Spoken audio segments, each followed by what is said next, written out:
Como ser grato por tão grande salvação?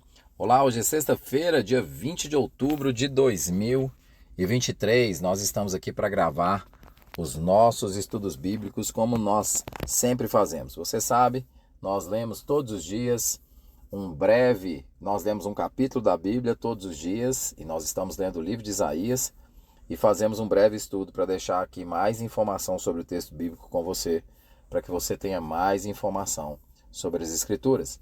Então nós gravamos um pequeno áudio, disponibilizamos para vocês nas mídias digitais da igreja, no canal do YouTube, no Spotify, no Deezer, para que você tenha mais informação sobre o texto. Então faça isso, leia o texto, hoje Isaías 12, e a partir daí faça os estudos para que você seja edificado. Nós também sempre falamos aqui, compre a Bíblia 365, ela vai te ajudar muito, muito, muito mesmo, porque ela te dá método para a leitura da Bíblia. Ela divide por dia uma leitura de um trecho do Velho Testamento, um trecho do Novo, um trecho de Salmos e um trecho de Provérbios. Se você fizer a leitura todos os dias, ao final de um ano, você terá lido a Bíblia toda. Também estou pedindo para colocar aqui na descrição do áudio um link para o livro Palavras que Transformam, do Cacau Marx, um livro muito bom, uma introdução à Bíblia. E nesse livro ele utilizou exatamente, a Mundo Cristão pediu que ele fizesse uma série de podcasts para a Bíblia 365 e ele foi fazendo e acabou que virou um livro, vale muito a pena. O livro é simples, é bom e te dá um panorama muito interessante sobre como é a Bíblia. Por último, mas não menos importante, nós sempre falamos para você que nós temos estudos bíblicos na igreja às segundas, às quartas, às quintas e aos domingos. A gente tem a escola dominical. Aqui na descrição do áudio você consegue enxergar todos os estudos e todos os horários. Faça esse investimento na sua própria vida para o aprendizado da Escritura. Como ser grato por tão grande salvação? Hoje eu estou fazendo a gravação desse áudio dentro do carro, no estacionamento, logo depois da minha aula na faculdade. A vida está meio corrida, então eu queria agradecer as meninas que fazem todo o esforço aí eu mando os áudios muito em cima da hora e elas fazem todo o esforço para colocar esse áudio para vocês aí. Hoje nós vamos ler o capítulo 12 inteiro de Isaías e ele diz assim, eu estou lendo na versão Almeida e atualizada, revista e atualizada.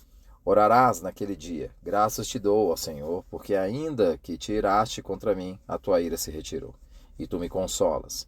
Eis que Deus é a minha salvação, confiarei, não temerei, porque o Senhor Deus é a minha força e o meu cântico. Ele se tornou a minha salvação. Vós, com alegria, tirareis água das fontes da salvação. Direis naquele dia, dai graças ao Senhor, invocai o seu nome, tornai manifestos os seus feitos entre os povos, relembrai que é excelso o seu nome. Cantai louvores ao Senhor, porque fez coisas grandiosas. Saiba-se isto em toda a terra. Exulta e jubila, ó habitantes de Sião, porque grande é o Santo de Israel no meio de ti. Como ser grato por tão grande salvação? Nós lemos ontem o capítulo 11 de Isaías. E no capítulo 11 de Isaías, nós falamos sobre a vinda do Messias. Do tronco de Jessé sairia o rebento. E nós falamos de um novo reinado estabelecido por esse rei.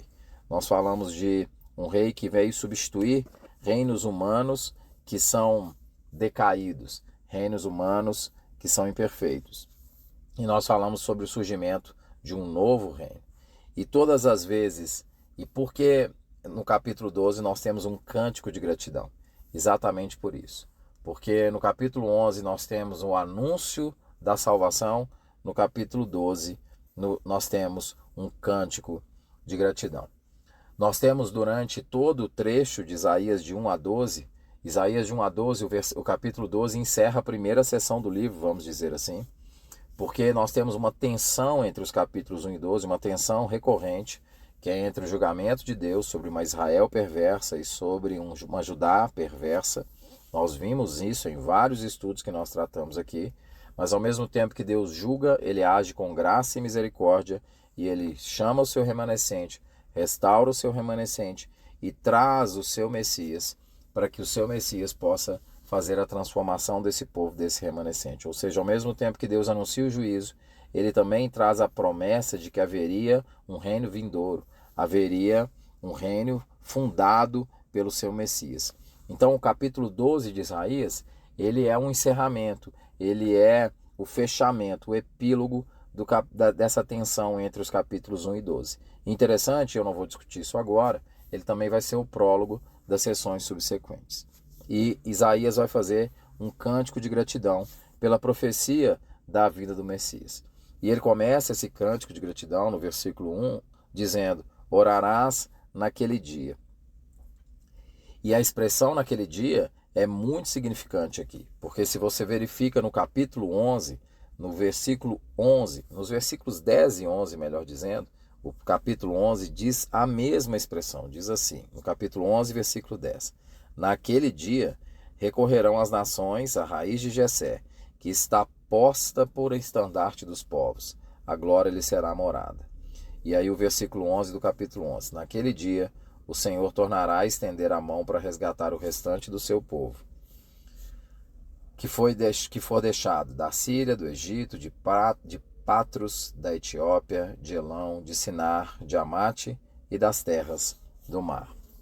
Isaías começa o capítulo 12 no seu cântico de gratidão, trazendo essa visão de uma restauração que começou no capítulo 11. E muito provavelmente Isaías tem em mente, quando escreve isso, o próprio cântico de Moisés no capítulo 15 de Êxodo. Eu vou abrir aqui no capítulo 15 de Êxodo para que eu possa fazer essa leitura, porque é muito interessante como os textos, de alguma forma, estão conectados. O capítulo 15 do livro de Êxodo, estou abrindo aqui, capítulo 15 diz assim: cantarei, versículo 1: então Moisés e os israelitas entoaram esse cântico ao Senhor. Cantarei ao Senhor, pois triunfou gloriosamente.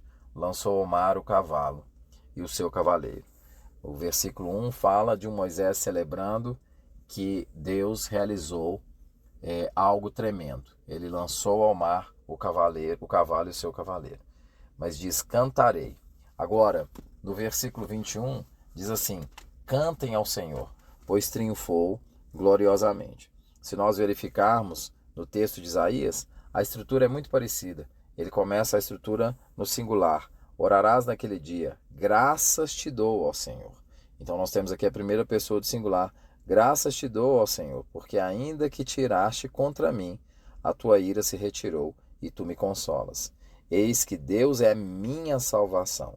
Confiarei nele e não temerei, porque o Senhor Deus é a minha força, é a minha força e o meu cântico. Isaías faz um cântico de gratidão, ele canta porque pela sua própria boca ele anunciou a vinda do Messias. Ele anunciou aqui de múltiplas formas até o capítulo 12, e no capítulo 11 ele fala de um novo rebento que vai aparecer. E o cântico de gratidão dele é do Isaías, que foi lá no capítulo 6 tocado pelo Senhor, que foi perdoado porque foi tocado nos seus lábios. Mas além dele fazer esse cântico individual, ele vai dizer, a partir do versículo 3, de uma forma coletiva: veja, vós com alegria tirareis águas das fontes da salvação. Direis naquele dia: dais graças ao Senhor, invocai o seu nome, tornai manifestos os seus feitos entre os povos. Relembrai que excelso é o seu nome.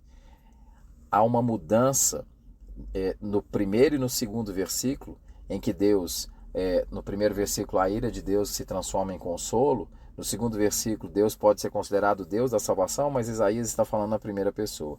Já nos versículos 3 para frente, ele vai mudar da primeira pessoa do singular para da primeira e da segunda pessoa, ele vai mudar da primeira pessoa do singular para o plural. O indivíduo salvo, Isaías, é membro de uma comunidade. E ele sabe muito bem disso, porque em Isaías 6 ele disse que ele era um homem de lábios impuros que habitava no meio de um povo de impuros lábios. O louvor em Isaías 12 é um louvor coletivo. Mais do que isso, e o mais importante, esse louvor acontece tanto de maneira individual quanto de maneira coletiva, porque há uma compreensão sólida no coração de Isaías de que ele tem motivos de gratidão, porque apesar dos seus pecados, ele foi a nação de Israel será restaurada. Não foi, mas será restaurada. O Tim Keller tem uma explicação que foi colocada logo após o seu falecimento. Eles colocaram uma breve explicação sobre o Evangelho, e eu falo que de maneira absurda, o Tim Keller conseguiu explicar em 3 minutos o que era o Evangelho. Eu vou colocar o vídeo aqui nessa descrição, para você que entende inglês, você vai conseguir entender o vídeo. O que mais me assustou assistir esse áudio é que quando assistir esse vídeo, é que quando eu assisti, eu tive uma noção completamente nova do Evangelho. E eu falo de verdade. Até aquele momento da minha vida eu não tinha tido uma compreensão do Evangelho daquela forma. E o Keller diz que no áudio que Deus só pode abençoar o que é perfeito. Deus não pode abençoar o que não é perfeito. E por que Deus não pode abençoar o que é imperfeito? Porque Deus é justo, Deus é santo. Portanto, Deus só pode abençoar aquilo que é perfeito. O que faz de nós, seres humanos, todos alvos da ira de Deus, e não alvos das suas bênçãos, porque nós pecamos, nós caímos. Portanto, nós somos alvos da ira de Deus. Somente um ser humano perfeito pode ser abençoado por Deus, porque Deus só abençoa aquilo que é justo. Quando eu falo isso com as pessoas hoje, as pessoas ficam meio... Eu noto que quando eu falo isso em alguns contextos, as pessoas ficam com o coração meio apertado. Como assim Deus só pode abençoar aquilo que é perfeito? As pessoas têm um certo senso de que de alguma forma elas merecem ser abençoadas por Deus. E se nós entendermos qual é a santidade de Deus, olharmos o texto bíblico com seriedade, nós vamos ver que ninguém é digno da bênção de Deus. E por que isso? Porque nós temos que amar a Deus de todo o nosso coração, de todo o nosso ser. Isso está na essência, no início dos mandamentos do Senhor. E se nós não fazemos, nós não somos merecedores da bênção. Para ser abençoado por Deus, precisa ser um homem perfeito. Mas não existem homens perfeitos. Portanto, nós não somos merecedores da bênção. E o que Deus fez? Deus enviou seu Filho, o homem perfeito. E o homem perfeito viveu a vida perfeita, sem pecado. De forma que no final da vida de Jesus, ele merecia toda a bênção de Deus. E somente ele merecia toda a bênção de Deus, porque ele é o homem perfeito. Mas o que Jesus faz no final de sua vida? Ele vai a Deus e fala: não, agora você me entrega todo o castigo da imperfeição deles. Todo o castigo da imperfeição deles você me entrega. E eu entrego a você, e eu imputo sobre eles a bênção que eu mereço. Jesus merecia a bênção, mas ele pegou essa bênção e imputou a cada um de nós. Nós merecíamos o castigo, mas Jesus pegou o nosso castigo e levou sobre si. É isso que significa a cruz. É essa visão que Isaías está profetizando ao louvar a Deus a restauração, porque houve a restauração em Cristo. Houve a restauração que ele narrou no capítulo 11. Essa noção de que a nós foi imputada uma bênção não merecida. Eu também vou pedir às meninas para colocar aqui no link uma mensagem do Igor Miguel, chamada Como Ser Grato por Tão Grande Salvação. Isaías capítulo 12 é um cântico de louvor, um capítulo pequenininho, que fecha um trecho do livro de tensão entre um povo que é castigado, mas um Deus que é gracioso e ainda vai resgatar um remanescente. Isaías, no capítulo 12, está louvando e agradecendo a Deus porque ele foi salvo e restaurado, apesar de ter dito no capítulo 6 que ele era um homem de impuros lábios.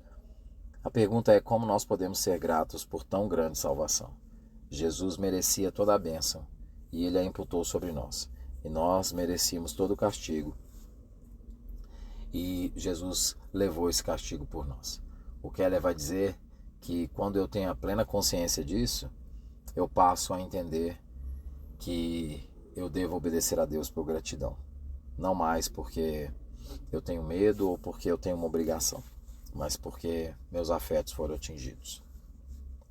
Como posso agradecer por tão grande salvação? Isaías, em seu cântico, está dizendo que ele, naquele dia, todos serão gratos e louvarão, porque eles foram alcançados por tão grande salvação. Uma aplicação prática nossa é pensar se nós temos esse reconhecimento que nós somos alcançados por tão grande salvação. Deus te abençoe.